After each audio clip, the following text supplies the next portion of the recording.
আলী রাদিয়াল্লাহু তাআলা আনহু যদি মজদুরি করতে পারে, তো প্রসিদ্ধ গল্প এটা ফাজাইলে আমলে আছে, হাকায়াতুস সাহাবার ভিতরে। ইহুদির বাগানে যায় বলছে মজদুর রাখবা, বলছে রাখবো, শর্ত হইল এক বালতি এক খেজুর,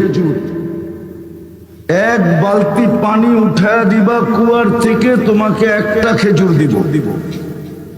ইহুদি ভাবছে আজকে আলীকে বাটে পাইছি। বাট বোঝেন? আরে ঢাকায় শব্দ বোঝেন নাকি?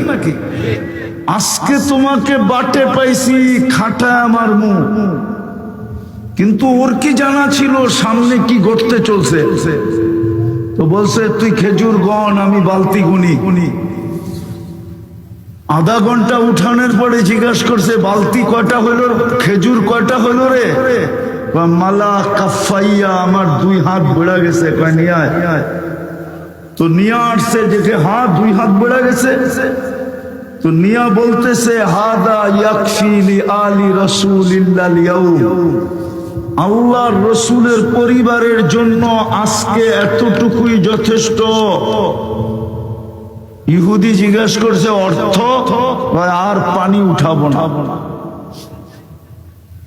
বলছে আজকে যদি পানি না উঠাইতে পারি তাহলে 1 মাস পরে আমার বাড়ি আসবে, সিরিয়াল আসবে, এই বেলা তো আমি মজদুরও পাবো না।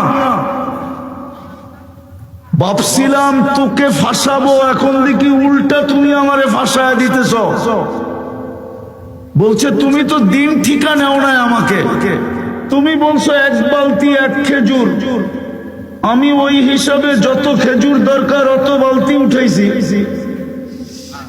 এখন ইহুদি বাটে পড়ছে কি? এখন ইহুদি বলতেছে লাকা লিকুল্লি দালবিন কাদা, 2 হাতে যতটি আছে প্রত্যেক বালতির বদলে এতটি খেজুর দিব।